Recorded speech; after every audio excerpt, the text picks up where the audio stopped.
Hopefully all the devotees are able to see this shloka number 14, chapter 2, contents of Gita summarized.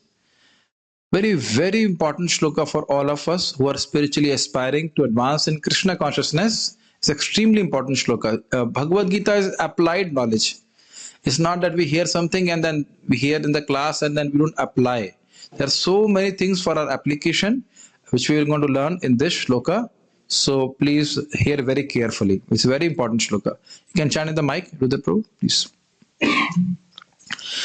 Matra sparsastu kaunteya.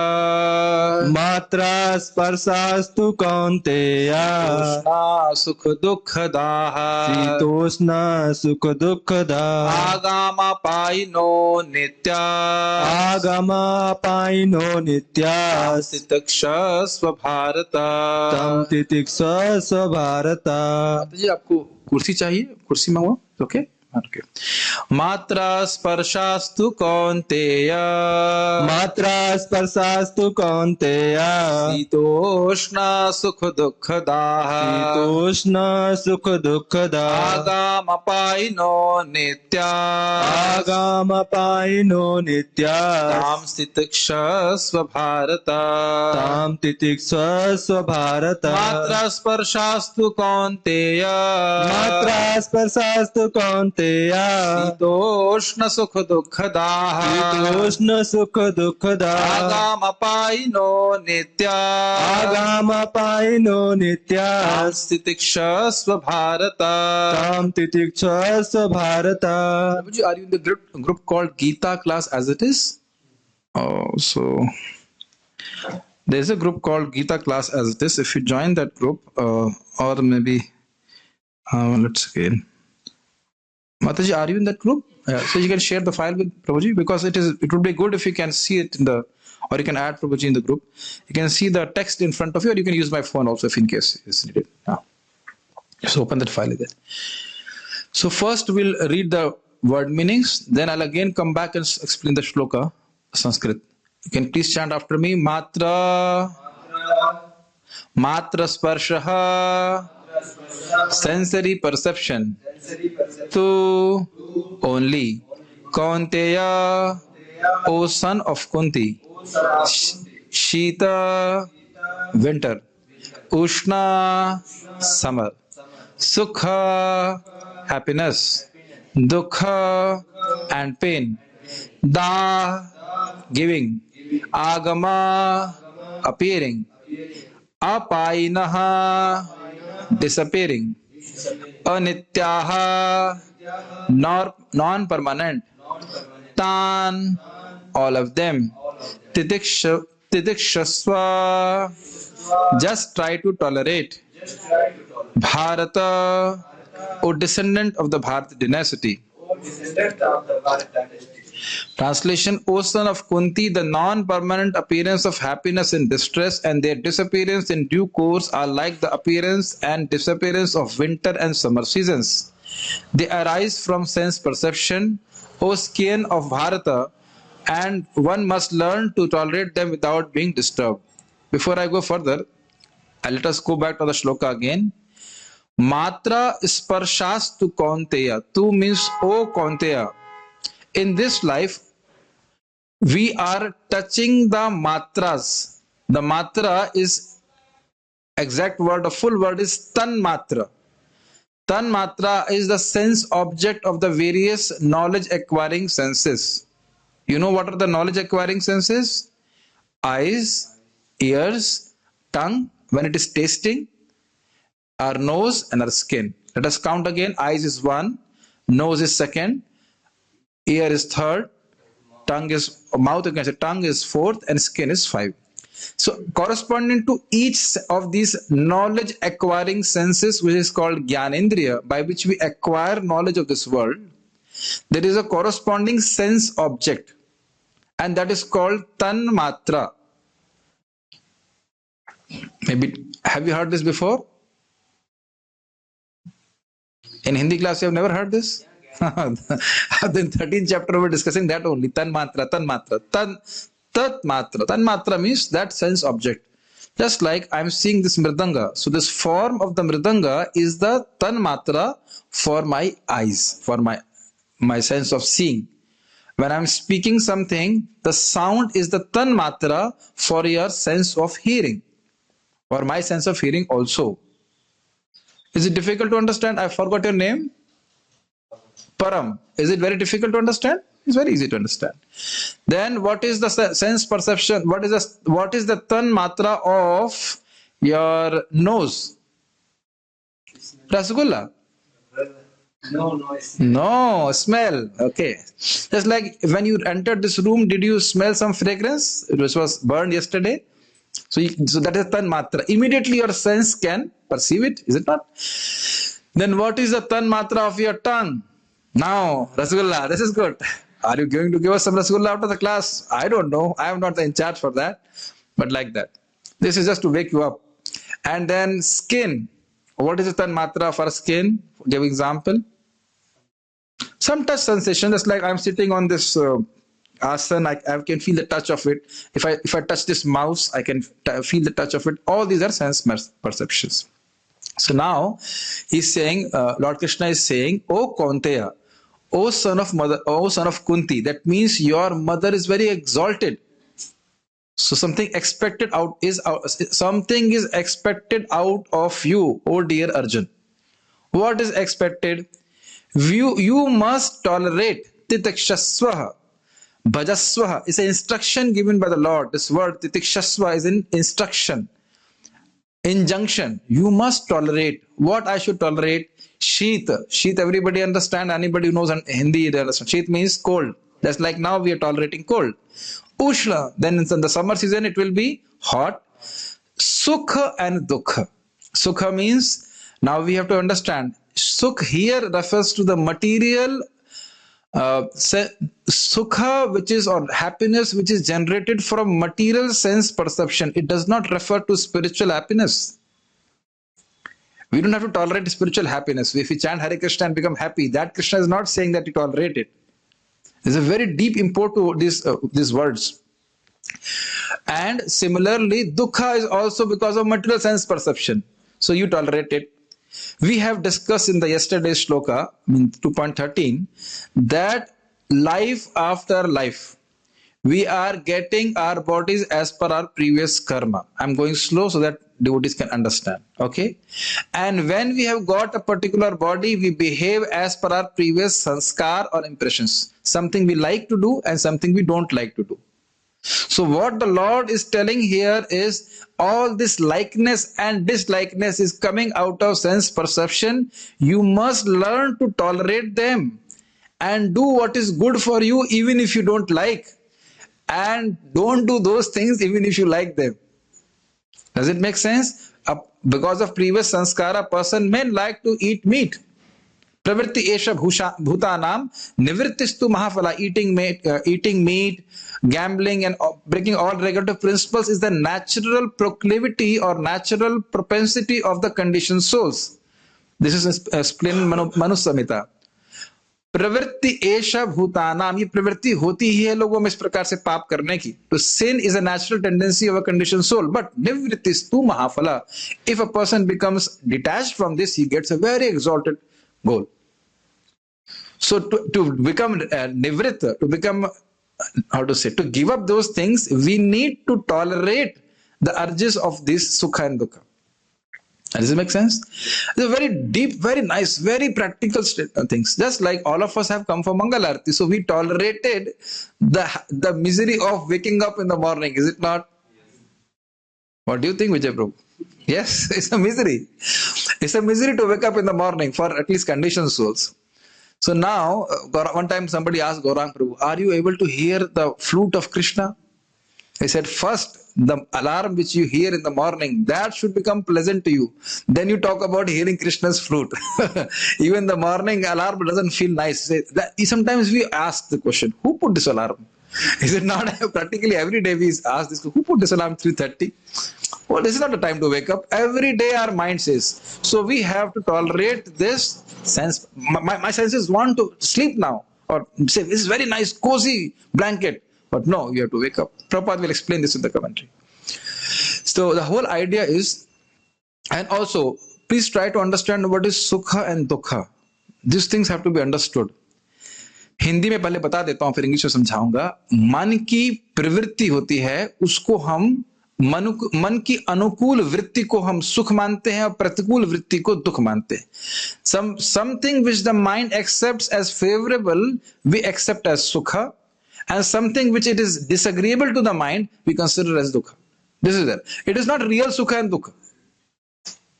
Where example is given, just like if we are going to we are sitting in a train and the train is getting delayed. Is it a misery for us? Yes. Why it is getting delayed? We become anxious.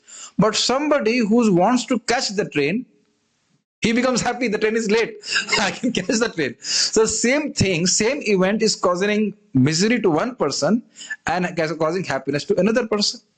Is it not? Somebody, like now we're going to have prasadam at 9 o'clock. If the prasadam is chilly, some people will say, wow, what a prasad. Very nice prasad. And somebody who does not take chili, oof, this is too bad. So it is all a matter of sense perception, and one should learn to tolerate. And now what is the meaning of toleration? Tolerating, learn to know what is my dharma in present situation and execute that dharma despite that my mind may like it or not like it, despite whether my senses will like it or not like it. This is the most important instruction we are getting from this shloka for our whole life. Are Prabhuji, jab karne ka man nahi kar. No, it is our dharma to chant Hare Krishna. As a devotee, we have taken initiation. And otherwise also. So whether we like it or don't like it, we must chant Hare Krishna. Oh no. I think one time one devotee asked Srila Prabhupada, I don't feel like chanting. Then Prabhupada said, who cares about your feeling? Who cares how do you feel? Is it not? Who cares how do you feel? Just chant Hare Krishna. This is very, very important instruction. Why we should tolerate? Because they are temporary. Agama, they come. Apaino, they go. Anitya, they are not eternal. There is something very interesting. How we are illusioned. When we have misery, we think this misery will be eternally with us. Have you ever thought about a consciousness? Suppose we get fever. So we think, oh, this is bahut lamba chalega. It's almost we become so depressed, it is never going to end. Yes. And when we are happy, then also we think that is not going to end. Is it not? We become surprised. Arey, main kitna khush tha, dukh kahan se aa gaya? I was so happy, so how suddenly this unhappiness has come. This happens in everybody's life. So trying to situate ourselves different from or aloof from this material external situation, we should continue to render devotional service to Krishna despite what happens. But there's a word of caution. It does not say that if you become sick, you don't take care of your health. That is not the point which is being mentioned here. Does it make sense? Just like Arjuna also cried when Abhimanyu was killed. He felt that sadness, but he did not stop fighting. Does it make sense to you? Yes. You cannot say just tolerate your hunger and don't eat anything. That's not Lord's instruction. But the main point is we must do our duty, especially us as devotees, in Krishna consciousness, despite what we feel or not feel. This is unless we accept this point, we cannot make progress in Krishna consciousness. I think this point is getting clear. Tam Stitikshassu Bharata. Bharata again refers to his great lineage. That means Shakuntala Bharata, the son of Shakuntala, who was so exalted. You know that pastime, when that he was a child, he was tackling the lions also. So he is in that lineage. And he ruled for a very long time. I believe, I remember 36,000 or some 40,000 years he ruled. And this land is called Bharat Varsha after his name, like this. So now we'll read, we have read the translation also. Now we'll read in Gita Bhushan commentary. One more thing I forgot to mention. When we are executing our dharma, we should not be overwhelmed by misery. Arey, bahut dukh aa gaya, main kuch nahi kar sakta. There is so much unhappiness. My son was coming first. Now he's coming third. How can I chant Hare Krishna? Don't we see this? My father has died. How can I chant Hare Krishna? It's actually a fact. One devotee was practicing nicely, and father has left his body, and then he's become completely disturbed. So, again, before I forget this, now another point in this: if I get a very good job, and I'll forget about Krishna consciousness. So both have to be tolerated. Material success, material failure, they will both come in anyone's life. If I am a devotee, does not mean that I'll be always materially successful. And it doesn't also mean that I will be always materially unsuccessful. Dear devotees, I have seen this happening in devotees' life. He was a very nice boy in IIT. He became an IAS officer and forgot about Hare Krishna. This happens, is it not? So now some little bit happiness, they don't understand this IAS position will not last long. You're going to leave the body. Beautiful point explained one time by Sachinandan Maharaj, that when our eyes are on the spiritual world, then only we become indifferent to the dualities of this world. Are you able to understand? मुझे भगवान के धाम जाना है, वो दिख वहां ऊपर दिख रहा है आपको. Then you don't worry so much about the dualities here. Somehow that our stomach is filled, we have clothes to cover ourselves, we have some shelter, and we chant Hare Krishna and we go back to Krishna. Krishna consciousness is real and it gives you real realizations if you practice it properly. I can tell you from my own example. So much realization. This world is not for me. I am not for this world. While I am here, my only duty in any ashram is to serve Krishna and preach his glories. That should be the goal of anybody's, any ashram. Grihe thako, vane thako, sada hari bole thako. Finish. Case closed. So now let us read Gita Bhushan commentary. Let there be no lamentation caused by sorrow concerning Bhima's existence in the future after he dies. That is what the Lord has explained in the previous shloka. Dehino asmin ithadhe kamaram yavanam jarat atha dehantara prapti dhiras tatruna muhyati. A person who is intelligent doesn't become bewildered. So he says, so you don't worry, you don't lament for Bhishma Dev. He will anyhow get a body. Then Arjuna speaks. No. But I lament because of the grief caused by separation from him. Thus my senses and mind are burning up. So are you able to follow the link? Krishna is speaking, don't worry, don't lament. But Arjuna is saying, no, because of my senses, I'm feeling so much lamentation. That's why he speaks this sloka. Are you able to follow the link? Yes. Arjuna is saying, you are telling me to not lament. Yes. But my senses are giving me so much dukkha. Then the Lord is saying, tolerate. Tidakshasva Bharata. He, by saying Bharata means you are not a loafer. You are from a great lineage. That's like, I give an example. This is a funny example. One of our students, I used to preach in BAMS college, and then in this, somehow that by our preaching, the college got closed. No, not by our preaching, but whatever, it just got closed. So one time in one of the canteens, one of our students went there and he was eating something. And somehow that till the time he was eating, he was watching the movie which is being displayed in the TV in the canteen. So the canteen wala told, hey, tum Krishna ke bhakt ho aur tum picture dekhte ho. The canteen wala also said, you are a devotee of Hare Krishna and you are watching a movie. So this is the problem, even the outside people say, understand a devotee must not watch a movie, must not do this, must not do this. Why I am saying this example? Krishna is saying, you are in the lineage of Bharat. He was such a great king. Not only they were great king, but they are full control over their senses. So how can you not tolerate the urges of the senses or the difficulty posed by the senses? So I think you understand the meaning or import of the word Bharat. Titikshava means tolerate. This means if you are executing your dharma and there is some unhappiness arising from it, we must tolerate it. Okay? Before I go further, there's so much. I love this shloka, so wonderful shloka. These happiness and misery are anitya, non-eternal. But if I follow my dharma, I'm going to get eternal happiness. Please balance it out nicely. If I become bewildered by this happiness and distress, I will lose my eternal benefit. Make sense to you? So that's why we must tolerate it and and execute our dharma, basically bhakti. Dharma means bhakti for us, so that we can get our eternal benefit. Eternal, there is no eternal unhappiness. There is only eternal happiness, real spiritual happiness. Are you not all experiencing? Someday japa is very nice, someday japa is not nice.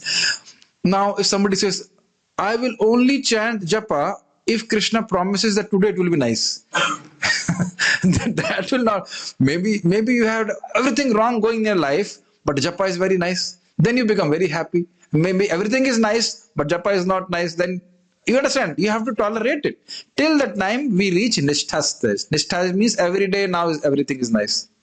It happens with every day, every devotee who's in anartha nivritti stage, my dear devotees. Sometimes nice, sometimes not nice, sometimes nice, sometimes not nice. But if we continue to practice Krishna consciousness, then we'll reach a stage where every day it will be nice. So this shloka is also related to our chanting.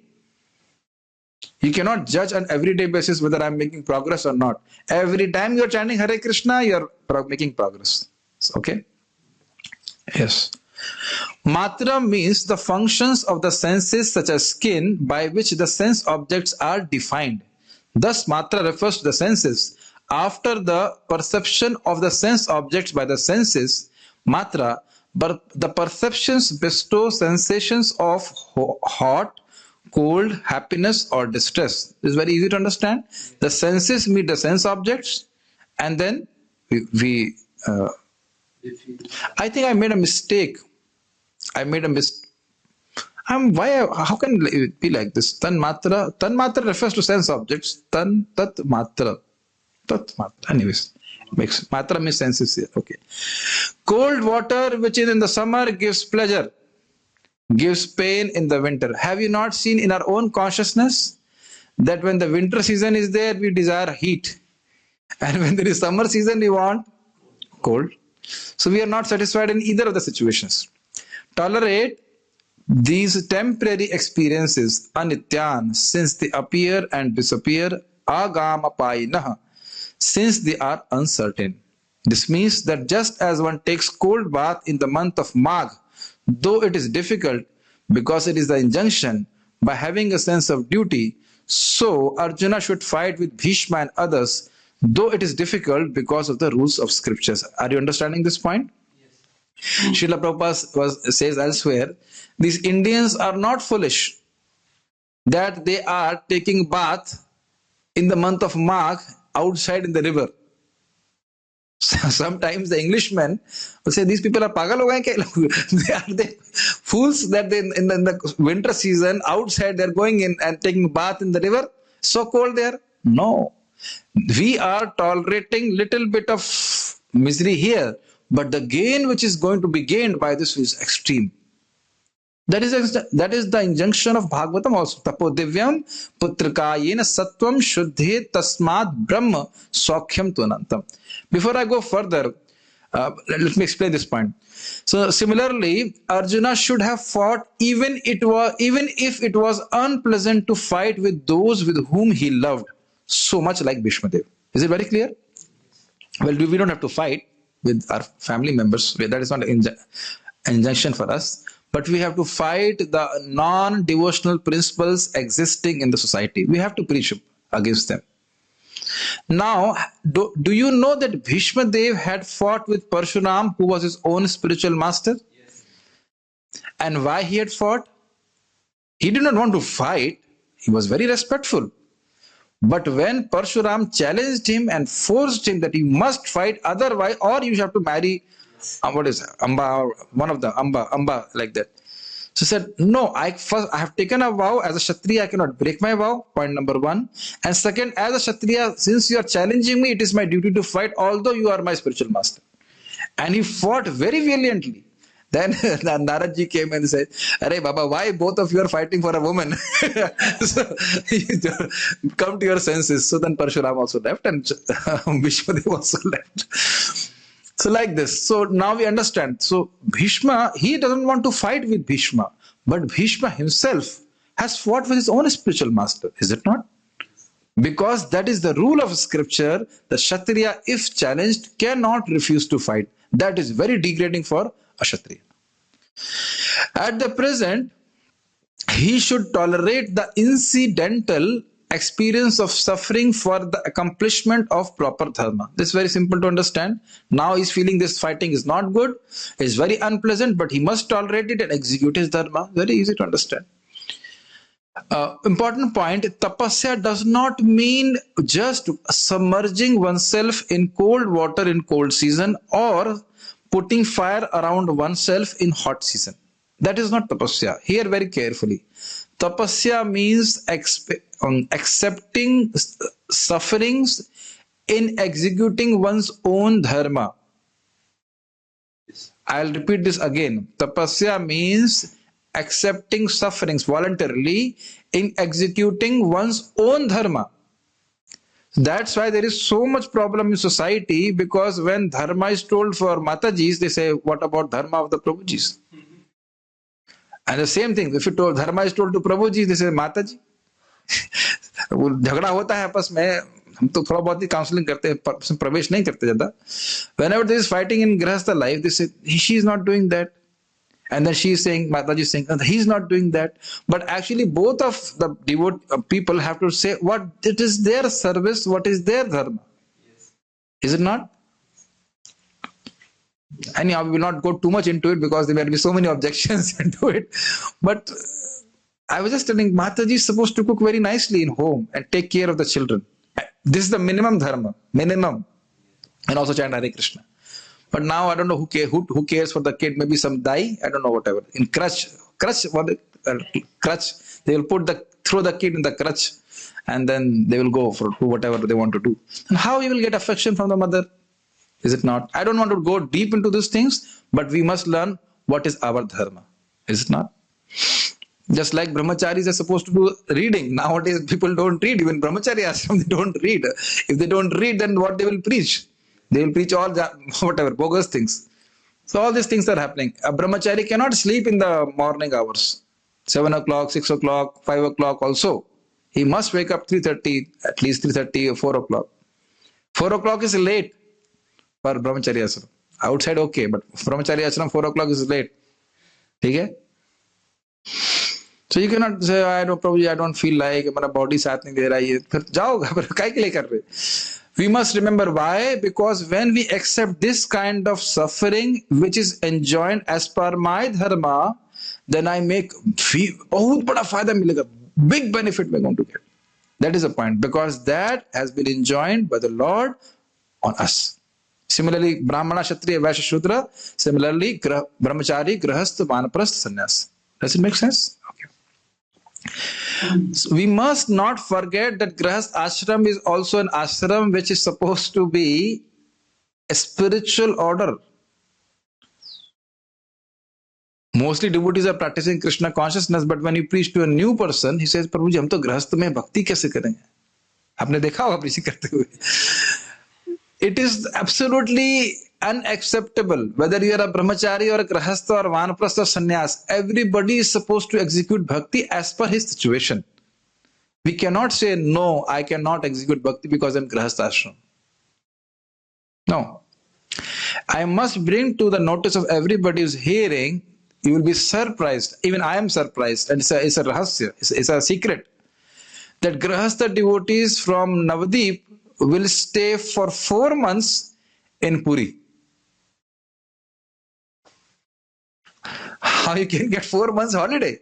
That means they were working only 8 months, and 4 months they were just with Mahaprabhu and chanting and dancing and feasting and like that. Prabhuji, tell us what kind of job he was doing. Srila Prabhupada explains somehow that farming is like that, where you have to work for 8 months and 4 months you relax. Oh. Achha. Nowadays people are working for 14 hours, 16 hours or maybe more than that. So why I'm saying all this? Because people again don't realize the value of human form of life, which if used for Krishna's seva can give a unlimited benefit of going back to Godhead. So these are not a point which I'm saying against any person. Everybody has to hear Shastra and understand what is his dharma and how he can execute Krishna consciousness. What will happen by execution of dharma? From dharma comes the appearance of Gyan, and from Gyan arises liberation, after which there is no compliance to follow those rules. Now this is in context with Varnashram dharma. What Srila Baldev Vidyabhushan is giving is in context with Varnashram dharma. When a person follows Varnashram dharma, then he is elevated to the platform of knowledge of Atma. Okay? But it doesn't apply to Bhagavad dharma, which is bhakti. It's not, when bhakti, sadhan and sadhya, the goal and the means is same. Is it understandable? It's not that if I become liberated, then I will not execute bhakti. I will not chant Hare Krishna. When we go to Goloka, will we not chant Hare Krishna? We can't stop chanting Hare Krishna. Will we not talk about Krishna? Will we not cook for Krishna or decorate Krishna? All those things will eternally go on. So this is the point. So this point has to be understood clearly. So in Varnashram dharma, karma yoga is done. That means actions as per dharma is done and offered to the Lord, so that a person becomes elevated in transcendental knowledge that he's soul and not the body. But when a person executes devotional service, it remains same. One can never give up devotional service. Giving up dharma without first becoming firmly established in Gyan gives rise to obstacles. That means you are a Kshatriya. It's not that if you give up this war, then you will just become a transcendentalist. It doesn't work like that. This is a very good understanding, very, very balanced understanding. For most people, yes, they can do bhakti, but they also need to have some engagement which can connect to Krishna. Is it not? Whole day we cannot just, for most people, whole day they cannot chant Hare Krishna. Also, we have to eat something. So, how, that's what Srila Prabhupada wanted, how everybody can have a system where they can be positively engaged, but in connection with Krishna, so that they also make an advancement in Krishna consciousness. Does it make sense what I'm trying to say? Prabhupada did not want even anybody, even Grahastha devotees, to be engaged in Ugra karma, working in factories. Just imagine if you have to, like Prabhu, if you had to go for a factory, how would you have felt when you would come back? Very bad. I know I was working in NTPC, not working, was there in the NTPC. And I saw one of my superiors, he was standing next to a compressor. The compressor was giving a huge noise and he was putting his hand like this and explaining to us. And there was like, what to say, droplets of pasino, kya kehte hain English mein? Pasina, sweat. The whole sweat was coming on his face. I ran from there and took 45 days holiday. I said, I don't want to be like this in this environment. We are peacefully discussing Harikatha. So every devotee should take this sutra that I will lead my life so that I have sufficient time for Krishna consciousness as far as possible in mode of goodness. I have seen one devotee now in farm. He could not chant Hare Krishna even after initiation when he was working outside. But now, 4 o'clock, he finishes his rounds. He's very happy. So this is how it is there. Even though he gets very less salary, but his young child actually gets actual milk.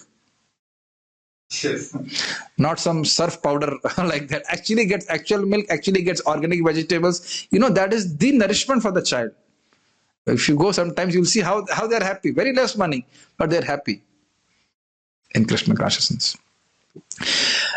That's what Srila Prabhupada wanted, but let's see how we can execute it. O son of Kunti, O descendant of Bharata, it is improper for you to abandon the performance of dharma, since you have the purity of these two great families. What are the two words? Kaunteya and Bharata. Kaunteya means from the mother side, he's very exalted. His mother is Buaji of Krishna, Krishna ki Buaji. And also Bharata means he's a lineage from Shakuntala, yeah. Note, this Bharata was the son of Dushyanta and Shakuntala. You know about that king. He was very exalted. Purport by Srila Prabhupada. You will now find most of the points of the commentary in the purport of Srila Prabhupada will be easy to understand. In the proper discharge of duty, one has to learn to tolerate non-permanent appearance and disappearance of happiness and distress. Before I go forward, a very nice story told by Radha Govind Maharaj, a real life story. There was one person, his disciple, Maharaj's disciple, he was going with another devotee in a village in Bihar. So there was, at that time in that village, there was some people who were capturing children and killing them or something like that. So then this person who was going to his sasurals, what is it, father and in-laws place, yes, the disciple of Maharaj, he just said, "So shuru kiya jaye? Should we start?" So now the person, one more person was there with his kid. He thought that this person is going to capture my kid. So he ran with his kid to the village and called the village people and beat this disciple of Maharaj very nicely. And in the darkness, he could not recognize. But later on, one person who was there in the mob, they recognized, "Arey, ye to hamare damad hai, he's our, what is that? How do you say, son-in-law?" Oh, now the internet is gone away. Thank you very much. Can you give me my phone back? I can. It's very bad. I'll just connect with the. This is how technology is there. Last part of the class and then just switches off. Krishna, Krishna. Huh? Speed is very nice. I don't understand why just. Maharaj says, his always Gopal Krishna Maharaj, technology is always unreliable. We met Maharaj in Delhi, and Maharaj, somehow Krishna was speaking through Maharaj, and Maharaj said, technology is always unreliable. So when we caught a train from Delhi to Vrindavan, the train broke in between. So 2 hours, just 150 kilometers. So Maharaj was kind of foretelling the point. So okay, we go further. So what? The story was there. So that story is that person got beaten very nicely. Then later on, they said, "Oh, ye to hamare rishdar hain. This is my relative." So then that person who beat him, so there was the whole panchayat, and they said, "Okay, what should be the punishment?" Said, "No punishment. You just pay for my bandage and everything." So how much is the bandage? 500 rupees. So actual bandage cost was 10 rupees something. So he earned 490 rupees by getting beaten. So he was very happy. He said, "Oh, this is a good investment. I can get 2 more lathis and if somebody pays me 500 rupees. So Maharaj is explaining this point that if you tolerate little bit of unhappiness now, but if you get a very big reward later on, there is no problem in getting that. Is it not? Especially in context of chanting Hare Krishna, somewhere in Chaitanya Charitamrita Srila Prabhupada quotes that for donating crores and crores of cows on an eclipse day and staying next to Ganga for billions of kalpas, it is just, you can't understand. And then also some other thing, some high charity is still, it does not equate to 1/16th piety which one gets by simply chanting Govinda or Krishna. And we have chanted 28,000 times if you have chanted 16 rounds. Now, if my mind does not like to chant, should I listen to my rascal mind? You should simply say, "My dear rascal mind, you are my greatest enemy. Why don't you become my friend and help me to chant Hare Krishna?" I am not talking, Shastra is not talking whether you will hear the holy name. Simply Govinda Kirti, na shatansha. It does not even become equal to 1/100th of the piety which actually is acquired by chanting Hare Krishna. We just cannot imagine what kind of benefit what kind of future we are opening ourselves for. So like that. It's mentioned there in Chaitanya Charitamrita, if a person says chanting Hare Krishna is equal to 10,000 Ashwamedh Yagya, then Yamraj punishes him. What, rascal? You are comparing Hare Krishna with Ashwamedh Yagya? Like this. Or no, other way I should see. You are comparing Ashwamedh Yagya with holy name of the Lord. I'll beat you up nicely. You are not faithful. Like this. So this chanting of Hare Krishna, this Bhagavatam, hearing of Bhagavatam or Bhagavad Gita, there is no compare. According to Vedic injunction, so we must continue to render bhakti. According to Vedic injunction, one has to take his bath early in the morning, even during the month of Magh, January and February. Don't understand it that we have to only get up in the morning in the Magh season. We have to get up early in the morning, all the seasons. Why you are saying this? Because we see people say, Prabhu ji, Kartik mein kaun sa vrat karna hai? Yeah, in Kartik mein what vrata we have to do? You are supposed to wake up early in the morning in Kartik. So they think that is only in Kartik. No, it's not like that. Every day we have to wake up early in the morning. Simply by waking up early in the morning, early means 4 o'clock. Early does not mean 8 o'clock. Sometimes I ask people, सुबह उठते हैं? हाँ, सुबह उठते हैं. कितना 7 बजे? 7 o'clock is not morning. The Brahmut hours are that hours we are supposed to wake up, we become intelligent, we become prosperous. All the mercy of the Lord and the demigods shower upon a person who wakes up in the morning and meditates on the Supreme Lord. It is very cold at that time, but in spite of that, a man who abides by the religious principles does not hesitate to take his bath. And the devotees must have noticed when they were not devotees, it was such a big endeavor, such a big program to take bath. Is it not? I don't know. उठ गए 6 बजे 7 बजे उठे सोच रहे हैं should I take bath today or not, how much cold it is. But when you begin to execute Krishna consciousness, there is no second thought. There is no second thought ki bath, what is that? Even if you actually I must tell the devotees, now you are more advanced, you're chanting Hare Krishna. If I'm sleeping in the daytime or any time actually, then my body is equivalent to corpse. Similar corpse, shav ke saman. So when I wake up, then I must take bath. I saw one devotee, I will not name him. He's present here. He was chanting Gayatri on his bed, sleeping bed. Great offense. You cannot chant Gayatri on, if others are also initiated, please hear very carefully. You cannot chant Gayatri sitting on a sleeping bed. It's like chanting Gayatri on which, or a place where a corpse has been put. Oh, Prabhuji, this is too much. We're not going to hear this. I know what you're going to tell us now. You are going to tell us that if I sleep during the day, I must take bath. This is too much. But yes, it is for devotees, for Brahmanical principles. A person who follows Brahmanical principles, we must take bath if we sleep during the day. Then some people take some excuse. Prabhu ji, agar 45 minutes soye to kitne ghante soye? No. Every time we want some excuse. Obviously, if you are sick, that's a different thing. But we are not always sick. Every time, महाराज बड़ा अच्छा होते हैं, धर्म करने में किच-किच नहीं करना चाहिए. We should not be complaining when we are executing dharma. So again, if you are sick, that's a different thing. If we have gone to toilet or passing stool, all that, we must take bath. And we can't even wear the clothes which we have used for taking rest or sleeping. We can't cook in those clothes in which we have slept. All those things are part of our dharma. What do you think? Too much. We don't want to hear such Bhagavad Gita classes. We want to hear Bhagavad Gita classes which say everything is nice, whatever is happening is nice, just be nice to everybody. But through Bhagavad Gita classes, I give a lot of training which although devotees don't like, but once you become accustomed, just like I take a rest, definitely I take rest in the afternoon. So when I wake up, there is no second thought ki kya karna hai. Snan karna hai, finished.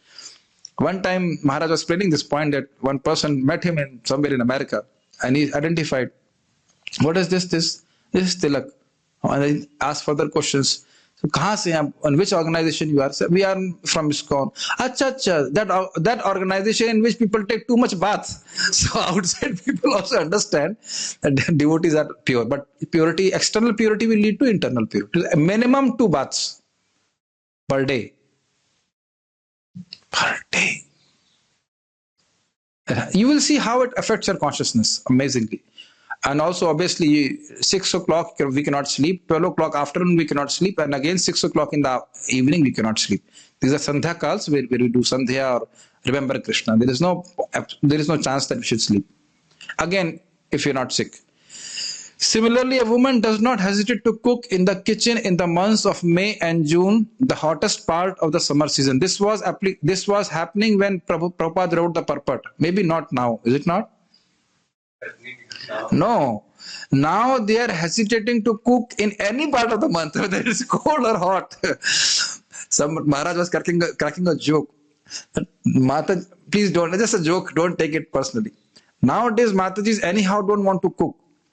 So then when there is feast in my temple, Prabhuji will go to the temple, and I've seen it. ऐसे वो हमारे लिए थोड़ा tiffin लेके आ जाएगा, so I don't have to cook. Hotel गए हैं प्रभु जी तो हमारे लिए थोड़ा सा टिफिन ले आइएगा, महाराज जोक कर रहे थे, but I have seen it so many times. So this is not the dharma of mothers. They should actually cook. What an amazing thing, is it not? What amazing simple dharma, but very amazing.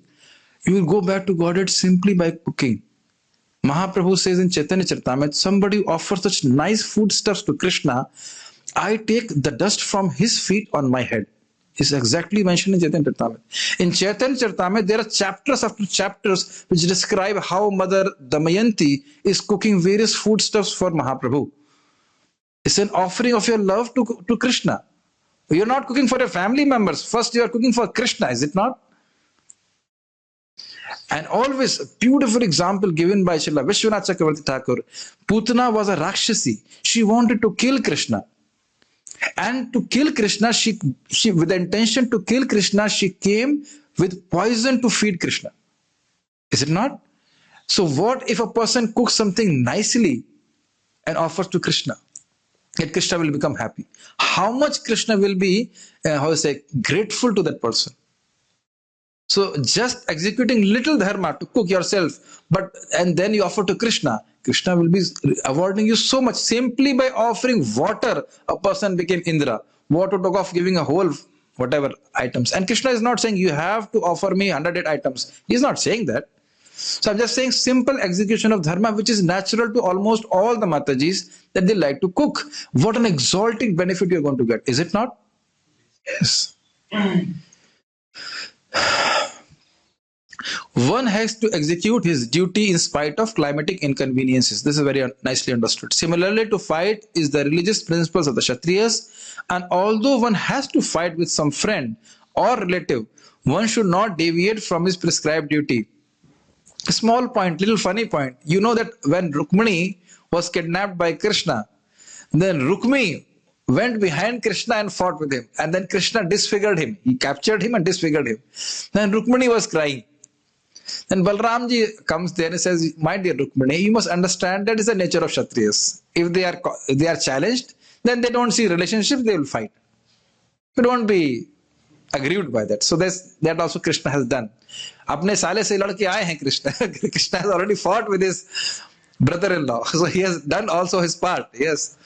One has to follow the prescribed rules and regulations of religious principles in order to rise up the platform of knowledge, because by knowledge and devotion only can one liberate himself from the clutches of Maya illusion. I'll give a very simple example from our own life. When we met devotees, we did not understand philosophy that much, is it not? That's everybody understand.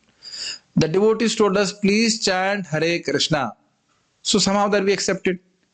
And you take prasadam, we somehow that accepted. And now doing it again day after day after day, now we say we understand the philosophy. Is it not happening with all of us? At least I can speak for myself. I used to go with enthusiastically in IIT Kanpur to a library. There was Chaitanya Charitamrita. I was very enthusiastic to read it. As soon as I will open it, you know what happened? I will sleep for 1 hour, 2 hours, then come back again. Could not understand. Just could not understand. I don't know, it must be is happening to the devotees. Do you remember what you hear in classes? So you mark your consciousness now. Okay, do you understand what you hear in classes? Do you understand what I'm speaking now? Yes. So you understand what I'm speaking, is it not? So I'm saying we don't understand everything, but we understand something. And most of the things we forget. But you see, if all of us keep on chanting Hare Krishna nicely, then it builds up a reflective consciousness. Means, what did Prabhuji told? What did Maharaj said? What is the import of it? That naturally begins to build up in your consciousness, which is a sign of purity of consciousness. I have not spoken it today. I'll speak it tomorrow. Maharaj spoke about chanting with length, chanting with breadth, chanting with width, and chanting with height. What is this? And when I first heard, I'm just kind of churning it, just like the cow will eat and then churns again and again. This is called mananam. So if we keep on chanting Hare Krishna and hearing, At certain stage in your consciousness, you are reflecting upon it, even though externally you're not doing anything. कैसे समझ पा रहे हैं? बाहर से आप कुछ कार्य कर रहे हैं, but internally you are reflecting on the शिक्षा which you have heard. Yes. So by executing dharma, bhakti, now we are elevated to a higher understanding, higher elevation of consciousness by which we can reflect upon what we are hearing. So I'm giving an example how we advance in our own Krishna consciousness by executing dharma which has been prescribed to us in our present situation. Don't worry, I won't be very long. I'll finish in 2 minutes. The two different names of address given to Arjuna are also significant. To address him as Kaunteya signifies his great blood relations from his mother's side, very clear, son of Kunti, and to address him as Bharata signifies his greatness from his father's side. Clear? From both sides, he is supposed to have a great heritage. A great heritage brings responsibility in the matter of proper discharge of duties. Therefore, he cannot avoid fighting. Now, that was for Arjuna. But do we have a great heritage? आप लोगों का गोत्र क्या है? Achyut Gotra. Now we are all initiated into Vaishnavism. So all of us have Achyut Gotra. Achyut Gotra. Okay. So now our spiritual master is Srila Prabhupada.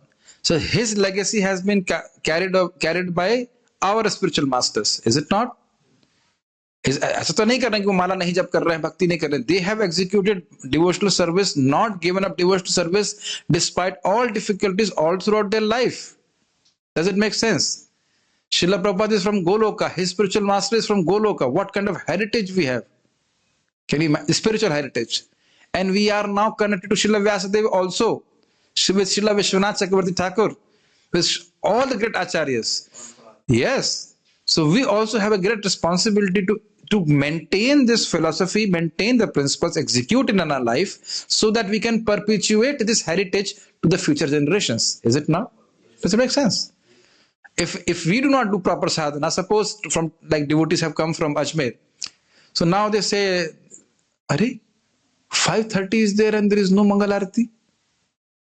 Will your faith in the devotees on temple not get shaken? Definitely. So every day the Mangal Arati has to be there. Every day the devotees have to chant Hare Krishna. Like I hammer so much. Don't sleep in japa. And if you see me sleeping,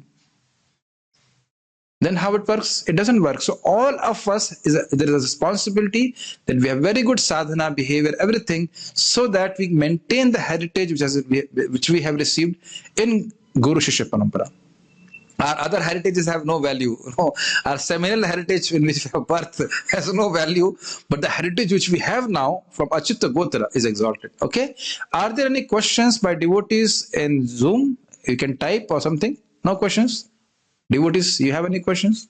Prabhuji, in this sloka, dear Arjun, it is for preaching for Varnashram Dharma, not for... You see, you have to understand, it's a good point, that in these chapters, as per Baldev Vidyabhushan Pad, he explains Dharma as Varnashram Dharma.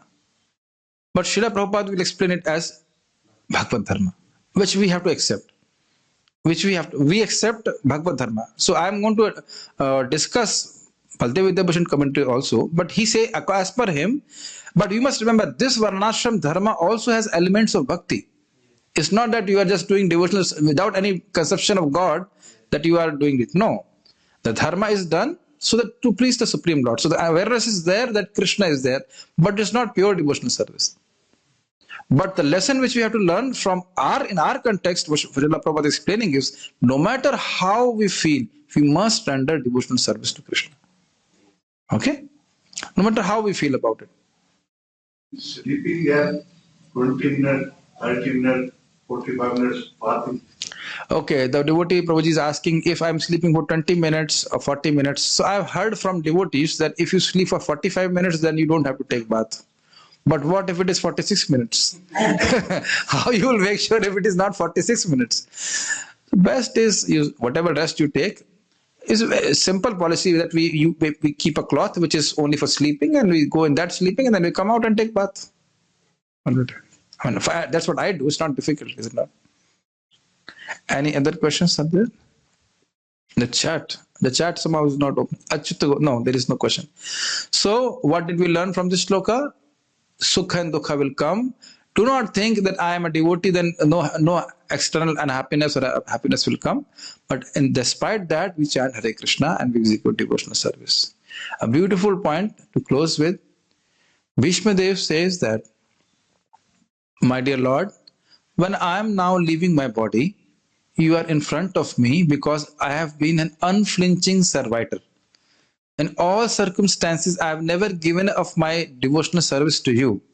So now when I'm leaving my body, you are coming in front of me. So this is a reward we're going to get. This will we learn in the next shloka.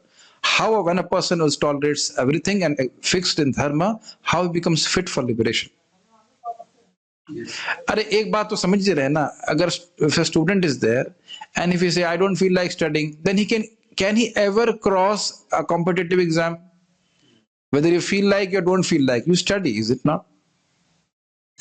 And I must tell you, later on it becomes more and more relishable. Just like I was preparing the Bhagavatam class, today's evening class, and there were so nice points. Almost like I slept at 11:30 yesterday.